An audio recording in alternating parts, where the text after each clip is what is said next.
Hello, this is Michael Wojcik with the Rochester City Council update for January 21st, 2015. Because of the Martin Luther King Day holiday, we had our meeting on Wednesday this week instead of the traditional Monday. I'm going to talk to you about a few things dealing with some zoning issues, affordable housing, energy charge, unfunded mandates. Really what I wanted to start out by saying is the change that I've seen to the council in the last month is absolutely profound, and you're going to reap one of the benefits of it right away, because we had a lot of interesting discussions at the committee of the whole meeting, as we always do. It makes for it's a good experience because people have to think on their feet. They don't come in, they don't know what's going to necessarily be, and you get a little bit more candid answers out of people. And the public never had the ability to see that unless they, could get off during regular business hours and get down there and watch our meetings.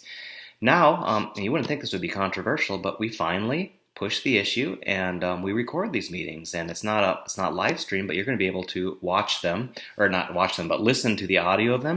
And there's a lot of important things that happen in those meetings that you've never had access to before, and now you do. That was the profound change number one. Profound change number two is really the results of some of this.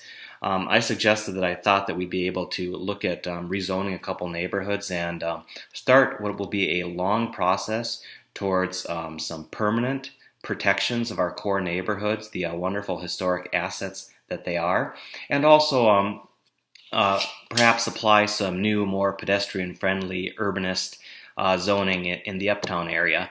And whereas, I was frightened to bring this forward in the past, we had plenty of support there, and staff has been directed to initiate the process now. And this doesn't mean that we're changing the zoning. What it means is that people in the affected areas are going to get to hear the pros and cons of that and weigh in, and then ultimately the Planning and Zoning Commission will make a recommendation, and then the City Council will vote on whether or not to change the zoning. I think based on the previous interactions I've had in people in these areas, I think it's incredibly positive.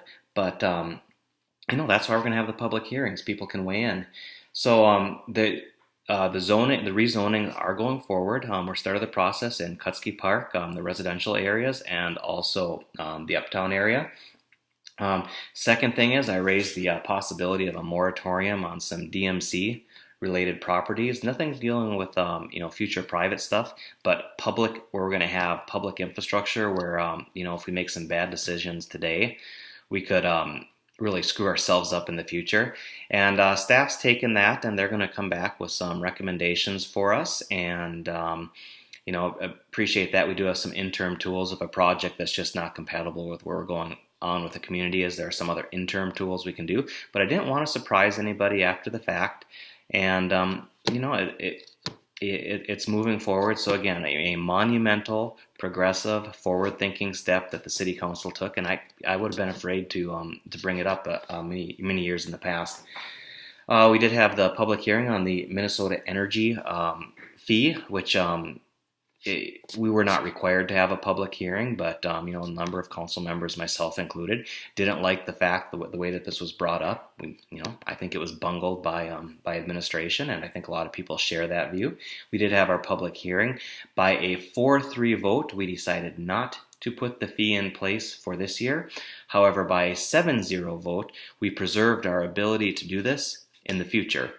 So I think it is coming, particularly with some of the questions that were answered, but some people felt we were too far down the road. As a result, we had to cut $350,000 from the budget. Let me rephrase that. We had to cut $350,000 from the budget, which was absolutely pathetic. So we rated a reserve fund for $100,000. We lowered a bunch of budgets based on gas prices being lower than we expected. We initially did the budget. And then we took preventative maintenance that we did that saves us a lot of money in the future, and we cut that as well.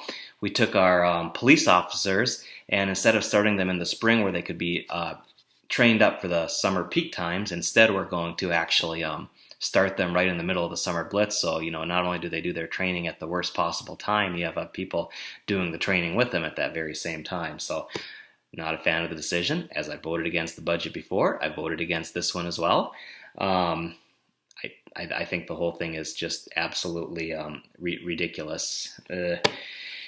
One of the things that came out of this, though, is unfunded mandates. And in the world of public leadership, you hear a lot about unfunded mandates on pensions, these huge liabilities that we have in the future that we haven't put enough away to pay for.